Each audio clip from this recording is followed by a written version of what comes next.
Umar, thank you so much for organizing this event. It really is meaningful to get industry participants together and speak about important topics.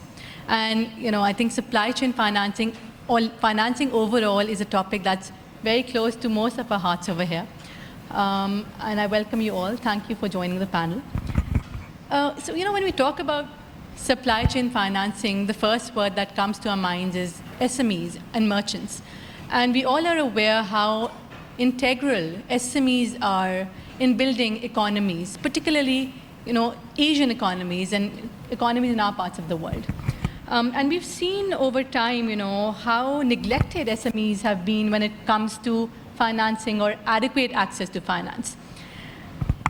Recently, well, now not so recent, 2021, ADB came up with a study where they estimated the trade finance gap to stand at about $2 trillion globally. This number actually rose from 1.5 trillion just a couple of years earlier, and it's actually expected to grow further. That actually shows the dire need that's required in the sector to address this concern. But that said, given the uncertainties in the economy and the pace of growth that is actually required and unmet, this makes it even more concerning. Now, when you talk about supply chain financing, that's we see that as the element that bridges this gap. However, we still see that there's a huge market potential and unmet potential in economies like Pakistan. There are varying numbers on the potential, anything ranging between $10 to $25 billion. We've heard of the numbers earlier in the sessions. And some numbers estimate this to be at 3% of the GDP. Now, if you talk about otherwise credit in Pakistan, it's under 5% of the total GDP. Supply chain can be a much larger part of that. But that said, when you talk about supply chain financing, building the market requires multiple stakeholders to come together, whether it's the governments, whether it's the regulators, stakeholders like yourselves, financial institutions, corporates. And it takes decades, for any meaningful impact to be seen. Last year, we saw VISAC, the digital supply chain financing platform, in partnership with Haball, Mizan, and Coca-Cola come through. This has been a very exciting update, and I think a very refreshing one to see. So I would actually like to start my question with you, Sohaib. We've seen how Coca-Cola has been, bringing waves in the supply chain. And particularly with VISAC, we see how important supply chain financing can be to corporates like yourselves and even smaller corporates. How do you feel, VISAC has actually helped the expansion plans of Coca-Cola? And what more do you feel can be done to bridge this gap in, the corporate world?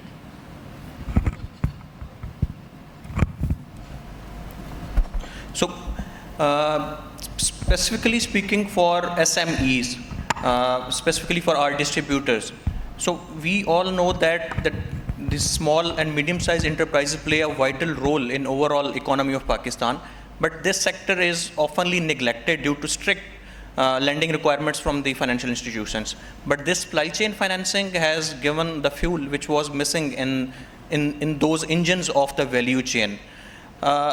Now, overall distributors and overall small and medium-sized enterprises have access to easy financing, and this not only have provided good business opportunities for these, but also this have given some business opportunities to banks as well, because banks have gone from traditional lendings and traditional revenue generation models to this sort of models as well. Specifically speaking for Coca-Cola, this has a very big impact, and in these challenging years, this has been a game changer for Coca-Cola and for all those businesses who are utilizing this facility. So, on the other side, what this has done is that what we see is that this has reduced overall risk in overall business cycle, because when some business partner in the value chain does not have sufficient liquidity and it defaults or it delays its payments, then whole value chain suffers. But when this sort of financing is available in the system, then whole value chain enjoys the benefit of this thing. So do you feel, cash cycles actually going down for Coca-Cola? Do you see actual impact coming in? And other than Mizan and, banks like Standard Chartered, what other banks do you actually feel are, assisting the likes of Coca-Cola in the supply chain space? Sorry, what banks are actually working with you to actually assist you guys in bridging this gap? So we are working closely with Mizan Bank on that, and we had a very good year, and so we went up to total 15 billion as mentioned by Arif Saab. So we have almost settled 90% of transactions, and we are about to complete the other rest of these in few weeks. And does that 15 billion actually address your need? Or I'm sure there's a much larger need. How are other banks coming into the play here to support you guys? So currently, specifically speaking about supply chain financing, we are currently working with Mizan Bank. So we are speaking to other banks for that thing, and now we are again talking with Mizan Bank and other banks for retail financing. So we are going one step ahead in this thing, and we are very sure that this will add further fuel to this engine. Thank you. It's interesting because there is only a handful of banks that are actually actively pursuing, supporting corporates, or the overall supply chain in this space. And we see Mizan has actually been at the forefront. But when we often talk about supply chain financing or financing in general, one of the biggest impediments that comes in the way is inadequate financial information. In case of SMEs, it's the absence of formalized business plans, for example. So, it becomes very difficult to assess the credit worthiness of the borrower in this case. So, for Mizan, you guys have actually taken a very active role. How have you guys addressed this challenge? And, if the challenge still exists in terms of data accuracy or even data access, what more can be done by banks or even fintechs? So is it? Assalamu alaikum. Bismillah ar-Rahman ar-Rahim. The informal sector that exists in Pakistan, merely having an existence of just that, distorts the data. By partnering with Coke and by utilizing the digital platform that we have, we are leveraging the sales data, the historical trends that are potentially giving us very, very good insights and evaluating the credit worthiness, which we otherwise won't be able to do. As Arif Saab had mentioned earlier, we finance about 80% of SMEs who have never availed financing. So they basically did not even have their financial statements or their management accounts. So the bank helped them develop those documents. We trained each and every distributor.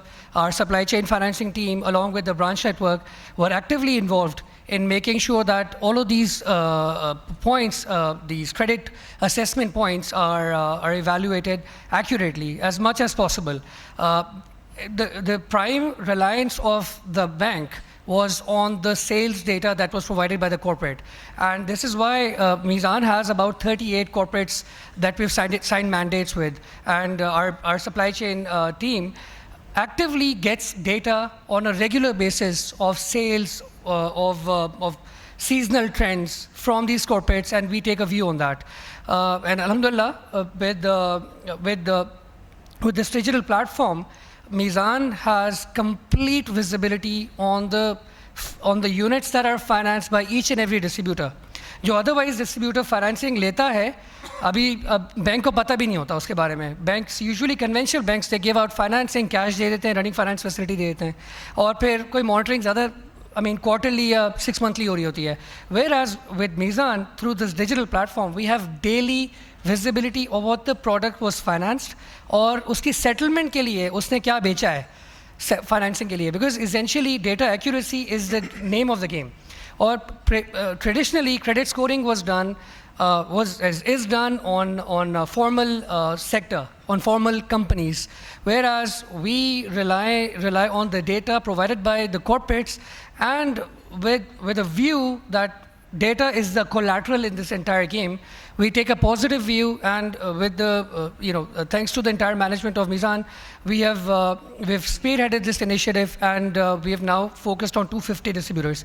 And inshallah, in the next couple of years, we intend to bring in machine learning and AI into this entire equation, Once we have that, then the informal economy or formal economy will be part of the credit assessment criteria. And we look forward to State Bank to help us in in analyzing and engaging more fintechs to develop a credit mechanism report that has standardized data points, such as alternate data, such as Naureen, you have great experience with ACE Financials, and you guys have worked on alternate data. But unfortunately, it's still something that commercial banks are not really heavily comfortable on.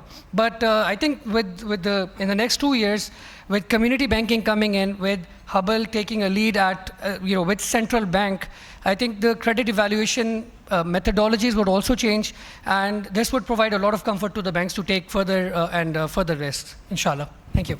Thank you, Ahsan. And I'm glad you mentioned, that point about data being the collateral here.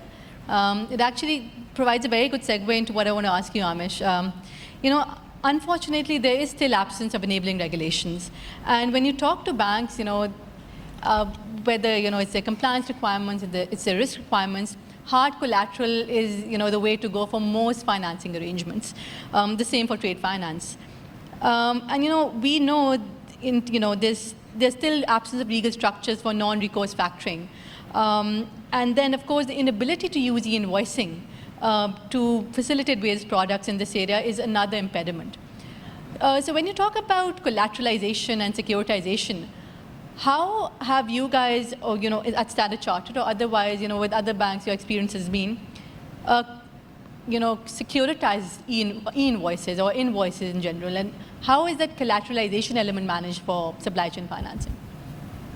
Thank you very much. I think, first of all, I'd answer this question into two parts. So the first is basically the bit about securitization.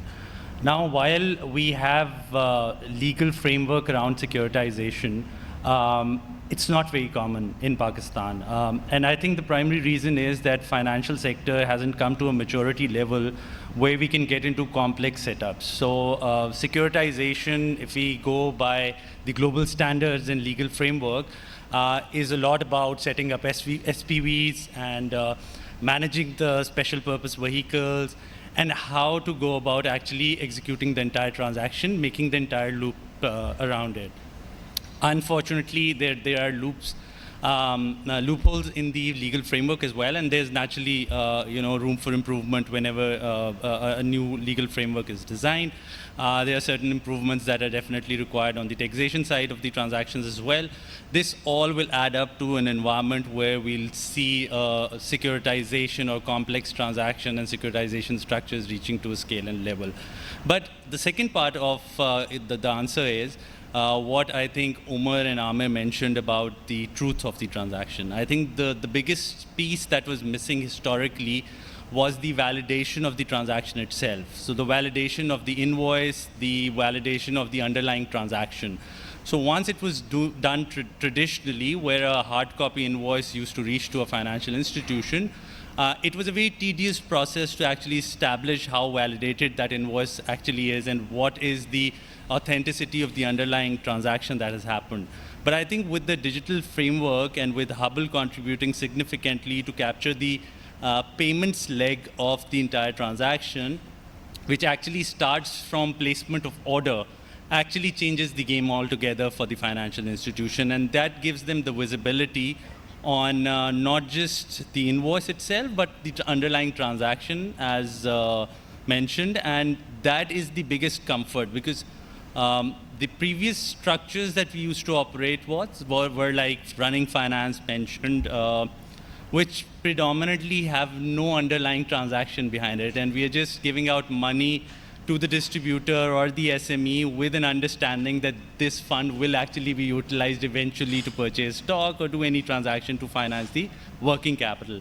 But here we have exactly the visibility on the underlying transaction, when the transaction actually happened, and when it actually gets settled. So that visibility gives a lot of comfort to the financial institutions to start supply chain financing. And I can assure you that what we've seen, we've talked a lot about Mizan, and there are other banks, who are actively participating in it, and banks like Standard Chartered, who was historically, I think Standard Chartered was one of the pioneers in supply chain financing, and I'm talking about probably 16, 17 years ago when we got into supply chain financing, but scalability was a challenge because of which it couldn't just happen the way we wanted it to. But we are very keenly looking into options to expand and scale this. So digital is the way forward, and securitization over time, I think, will develop in next couple of years, where we'll see a lot of SPVs coming into existence and banks using them as collaterals. Thank you for shedding light on that, Aamish. And I think it's really interesting you point that out, because right now a lot of these structures that are being put into place are structured by banks or their risk and compliance departments themselves. And there still is, some gray areas, particularly on the regulatory side, because there's still absence of enabling regulations. While we do understand the State Bank is working on a framework for factoring, enabling regulations in this area are much needed. And we do know there are a few other limitations, when it comes to legal structures around tax laws, particularly when it comes to payments to be made directly to the sellers, to claim credits, for example. But then again, the State Bank has also come up with different initiatives, one being the credit guarantee facility, for example, for SMEs, to mobilize funds towards the sector. But, I'm not sure whether the pace at which these changes are coming in, while, the enabling environment might be there, the adoption by banks or financial institutions, it's slow. That's something that maybe time would tell. So Ahsan, to you've actually worked in multiple regions across the globe. You've seen different countries and how the pace of adoption has been for financial services. How do you compare Pakistan to the region when it comes to not only the regulations, but also adoption from the financial institution perspective? Ji, Assalamu alaikum. So interestingly, not very far away, to be honest. And if I give you some statistics around it, according to the latest statistics published by some of the news feeds here, 5.2% of the SMEs are being financed in Pakistan by commercial banks, right? And the target under NFIS is to start to enable commercial banks to finance around 18-17% of the SMEs in the country, right? So if you zoom out and look at, take a broader view of the region, Saudi Arabia, for instance, is only financing, all the commercial banks together are financing only 6% of the SME segment, right? If you talk about the other countries like UAE, Kuwait, Oman, Bahrain, all of these countries combined, they do 7%. So this whole sector actually has huge credit gap. And not just in Pakistan, across the region. You talk about developing countries overall at a global level. You gave some stats by ADP. I'll share a stat from a study that was done by IFC. So they actually say that around 65 million SMEs, which is around 40% of the SME sector of the overall sector of the business sector in developing economies, has a credit gap of around $5.2 trillion every year. And so look at the kind of opportunity that lies for the banks to actually start financing. But where the problem lies, so the problem is, how do you make these SMEs, especially the smaller and the micro segment, bankable and finance ready? I mean, that's the key area where the regulatory intervention and the environment and the ecosystem has to be enabled in a way that the data of the registration data, the business data is somehow captured. The credit bureaus are set up properly, and they are empowered through regulatory interventions to actually enable those data sets that are available for proper credit rating and proper, credit assessment by the banks. Then, regulatory environment where you actually you focus on the SME financing strategy at a country level. So for instance, if you see across GCC in the region, All the countries have almost, everyone has now a SME-focused ministry, giving regulations around how to enable this whole sector, not just from the financing perspective, but also overall from the training, development, and expansion perspective.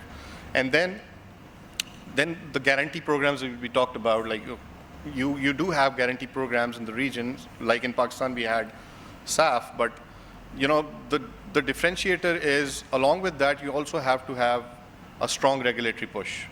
It goes carrot and stick, because you have to start mandating the SMEs to register themselves, without any political compulsions, without any, overlooking various factors, because that is the key where the moment you start funneling all these SMEs into the formal sector, and that's a role not just by the central banks, it's the role of the overall government, the tax authorities, the regulators, to actually create a single, focused strategy on how to bring, as a first step, how to make these SMEs bankable and finance ready, and thereby allowing them to become part of the overall ecosystem and formal economy by pushing and mandating, their registrations, their data. Let's suppose, for instance, in Saudi, there is a mandate by the tax authority that all the SMEs have to,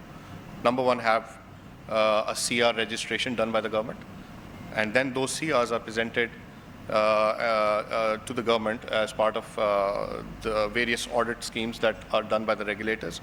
And then under those CRs, all the SMEs have to provide their financial statements to the regulatory authority. And those financial statements are then used by the credit bureaus to provide credit assessment or credit reports to the to the commercial banks and finance houses. And that's how the financing actually becomes more easier, right? So yeah, data is the most important element, and the credibility of that data comes where the regulators actually then allow those data rails to be established, those data points to be aggregated through very specific mandates that we see across the region. And yeah, so we're not that far behind, to be honest. But again, we are just talking about the medium to large enterprises. We're not going downstream as such, but we only go downstream when we have all these mechanisms in place to have them registered by both incentivization of SME sector and the regulatory intervention. Some very, very apt points. I think that's probably one of the reasons, because of the absence of many of these elements, financial institutions are generally cautious to step into it, wholeheartedly, whether it's lack of clarity of regulations or mandates for that fact, or even awareness or nuances of, supply chain financing. Now, in the report that came by ADB, one thing that they cautioned about the growing demand for Islamic banking products is also creating hurdles for this sector, particularly supply chain financing. Ahsan, to you, so we work with merchants and the SME sector as well, and we see there's a high demand for Islamic products, particularly in the merchant space. But then again, when we actually get into the nuances of actually implementing Sharia compliant products, there are some underlying requirements that could maybe lengthen the processes, or even adoption can become a little, in terms of customer journeys, can become a little more difficult to adopt. How would you actually respond to this statement of the ADB? Do you think do you agree with ADB's view? And what do you feel Sharia compliant products is actually helping in promoting the supply chain financing here? So I'd like to state that Sharia-compliant financing models have been gaining traction, alhamdulillah. And within supply chain financing, the growth is substantial. I do agree with the fact that the manual transactions, they take a lot of time. And as earlier mentioned, the transaction, as Umar had mentioned, the transaction that would take otherwise 3 days, to finance is now taking, he said 2 seconds, I say 15 seconds, because at the bank, I have complete visibility of the digital transaction flow. Islamic principles, they rely on, they very much align with the requirements of the SMEs, which are to, have transparency, complete transparency of the transaction, fairness, and ethical practices that are followed. So the clients, SME clientele, in fact, Mizan has 72% of our deposit clientele consist of SME individual deposit holders. So we, at this point in time, are targeting them and we're training them to avail financing through this ISAF scheme. And based on this digital platform that we have in place, I think this journey would be, completely changing the entire the mindset. The ease at which the client transacts is just amazing. Within 15 seconds, the entire 3 days worth of documentation is now no longer a requirement. Just a bunch of clicks. My aim when we started this project was to develop, a 6-click financing process. One of the key JDs of our relationship managers is to teach the SME what those clauses mean. Because that's where, they understand that they're part of a journey which basically is riba free. So that basically is the, founding stepping stone to the entire journey. So alhamdulillah, I don't agree to that statement, but I think in the next 3 to 4 years, with fintechs like Haball, we have a lot of other fintechs that are coming up, and they're particularly focusing on Islamic financing or Islamic-based transactions. So I think it's just the beginning.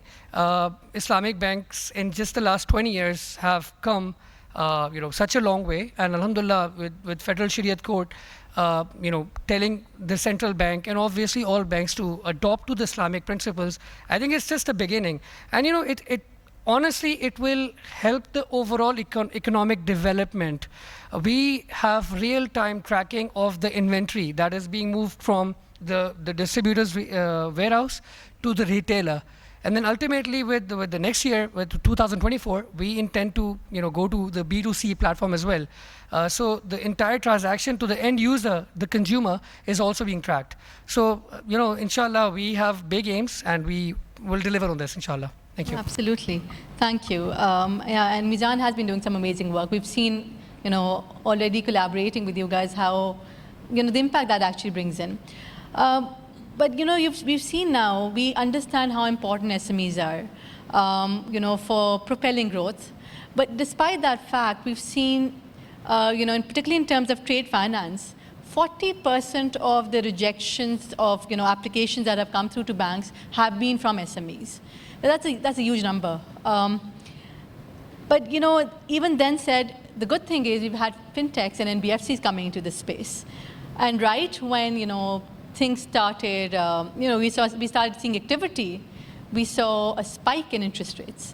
So now it's not only access to financing that's become difficult, but also the cost of financing that's become brutal, So Aamish, I want to pose this question to you. Amidst, longer cash cycles, high inventory costs, and, these interest rate hikes, what are banks doing to support this sector? And are there any partnerships that you guys are seeing with fintechs? Well, not only seeing, but actually, other than Haball, and particularly in this sector, what other initiatives are you seeing that you guys are working on? I think there's a pessimistic response to your question, and then there's an optimistic one. So I'd start with the pessimistic response, and that is absolutely high financing cost creates a lot of hurdles for SMEs. So we are talking about the wholesale sector. We are talking about the low-value, non-finished goods manufacturers. We are talking about the retailers. This is predominantly what SME space is all about. And the margins in this sector or segment of businesses is not really high. So financing cost as high as 25, 27%, and in some cases 29% is extremely high, which effectively means lower opportunity to grow because you cannot expand your working capital. So even if you have demand, if you have the capacity, you cannot grow. And even if there's demand, you want to expand your capacity, the feasibilities are absolutely not viable to invest into long-term assets right now. And that is a challenge for the SME sector. While corporates still are, capable enough to finance their expansions and working capital cycles, but SMEs do not have that sort of financial liberty. But having said that, there's an optimistic way to look at this. And it is unfortunate how we start, because right now the financial inclusion and the market penetration in the SME space is so low that we hardly contribute as a financial sector to the financial needs of these SMEs, which effectively leaves them with 2-3 options. One, equity to invest into their own businesses to grow. The second is supplier credit, and the third one is informal sector. Now, if we talk about all these 2-3 options, the cost of financing from these sectors is much higher than we are talking about, even at the high interest rate we're talking about today. So it's not 25, 26, 27%. We are talking about as high as 70%, 80%, in some cases up to 100% of financing cost. Now, if we compare that with the existing cost of financing and the true essence, which is including new-to-bank SMEs into the financial space, it is still a huge advantage to them in terms of financing costs. So I think what is important to focus on is using digitization, adding new-to-bank clients who do not have access to any sort of formal financing from the financial sector right now. And if we go by that approach, I think that's where we can still make a difference despite of the fact that the financing cost is high right now. I'm glad you say that. How many new-to-bank clients are you looking at, particularly in the SME space right now? So I think if we talk about supply chain financing, Mizan spoke about 250, I think the potential is much higher. So annually, I believe if we get together as a financial sector, we can add good, anywhere between 5 to 10,000 new-to-bank clients every year into the financial system. And that is a number that I'm quoting to be very low, probably the start of the journey. I think this can accelerate to a much higher number. Yes. I'd like to add to this. So the short-term financing, especially when you talk about supply chain finance or POS finance, which is a very emerging phenomena in the region. Something like throughput financing. Throughput financing, cash flow financing, POS financing. So that basically creates a big difference despite the high cost of interest. And it's not a local phenomenon, it's all across the globe, right? So interest rates are high everywhere, right? So the differentiating factor is that when you capture the data at the source, either it is coming from the ERP of a merchant or from the collection data around the payment costs, or it is coming from the enterprise as a supply chain, invoice data or order data, and that is where you actually have a much better visibility of at least the inflows of the SMEs, right? And that's where you start, that's where the truth in a business transaction comes in, and then you start capturing it and start invoicing it for a shorter period of time. It's like 3 to 6 months short-term loans, and then you actually start, building upon that based on the different products that you can create on that. So, yeah. Thank you. I'm sorry, I'm going to add on some to it because, we've actually been going through cycles with banks. And unfortunately, even if, members in the business teams of banks want to be bringing that difference, compliance and risk functions are really shackled in terms of the decisions that can take. And I think that's one area that really resists inclusion on a much larger level. So I think that's something that we need to look at as a banking sector and maybe on the regulatory spectrum as well, how to address the risk and the compliance departments within banks. So I think, that's something we need to look into. So yeah, I think Sohaib, I'd like to come to you with that. We've seen, multiple challenges on the macroeconomic side, and weakening of the rupee has been, one of those that's been shouting for the past year at least. It's literally dismantled, many pillars of the economy. Now we see price pressures, they still seem to be elevated in the near future, but they also seem to have a positive impact on demand on the financing side. how do you see inflation impacting liquidity, in your space? And do you see this hike in demand being met, with an equal, hike in supply? Is that being met really? So there are three things, three angles from where inflation has impacted businesses. So first of all, the cost of production and cost of doing business for every business has gone up. So raw material prices has been on the hike, overheads cost has been on the hike, transportation has been on the hike.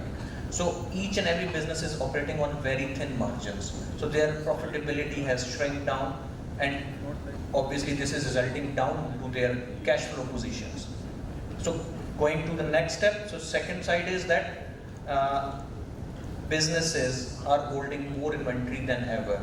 So even if we speak about manufacturers, we speak about distributors, we speak about retailers, also all of them are holding more inventory now for two reasons. One reason is that they are unable to sell it more quickly than before, because this inflation and devaluation has led to decrease in buying power of consumer, and so now consumer is trying to prioritize their spending and they are not going towards those products which are luxurious in nature, and this is affecting whole economy. Other side is that business players are trying to hold more inventory because due to increase in inflation, they want to hedge future price increases by holding more inventories, and this again comes with a need to have a more liquidity in their hand. So they are tying up their money here in the inventories. So for two reasons, they are holding intentionally higher inventory, higher raw materials, and secondly they are unable to sell it forward.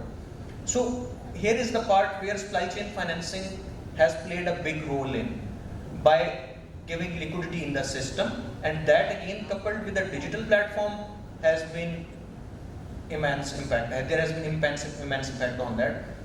So we were speaking about a higher cost of borrowing for SMEs, and coupled with the fact that SMEs don't have those easy access to borrowing sectors. But now with this supply chain financing programs, though, which are led by Anchor and which are based on Anchor's capability, small and medium in size enterprises are enjoying this.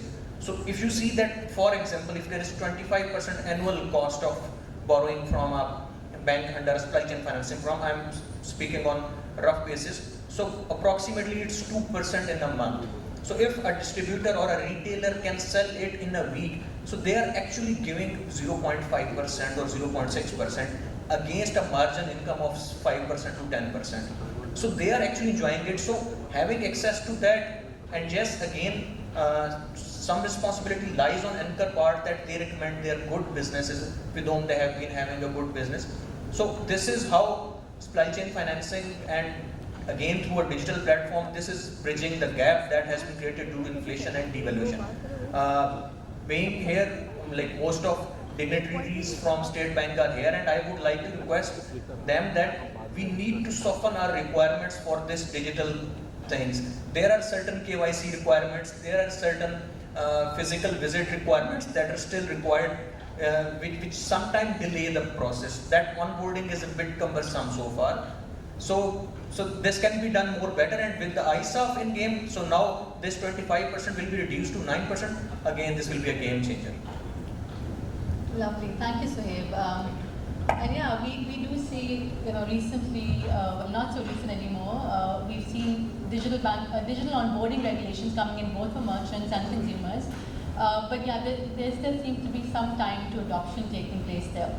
And that actually, well pointed out, that actually highlights the significance of technology for us. And there have been, the pace at which advancements have been happening in technology, it's been, it's difficult to keep pace actually with. And we see now Haball being selected by the central bank, the multi-technology platform service provider. I think that's a very positive advancement in the sector. But then again, there is a lot of other technological advancement that's required in this space. I think, you are a tech guru. You've been looking into multiple areas within the tech space for financial services. What role can technology play within the SCF space? And what technology do you think we can adopt from markets that we haven't adopted as yet? Or are we actually already there? Well, so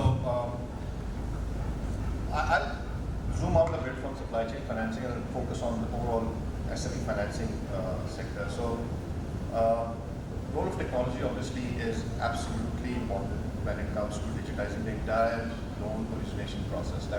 That's so right from the onboarding of SMEs all the way, processing their applications across various stakeholders within the approval chain, and then enabling the data points for risk assessment, underwriting, digitizing the whole process.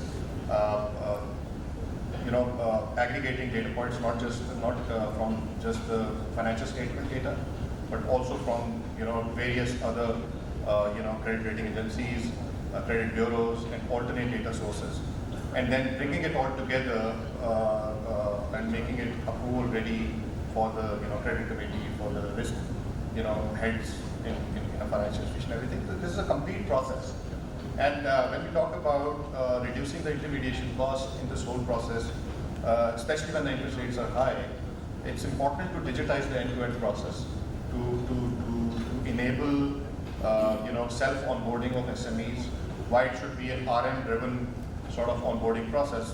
It can be a completely digital process. We see that in the region that now government-enabled portals are available for the SMEs to onboard themselves, and then the finance institutions come and finance them based on their applications.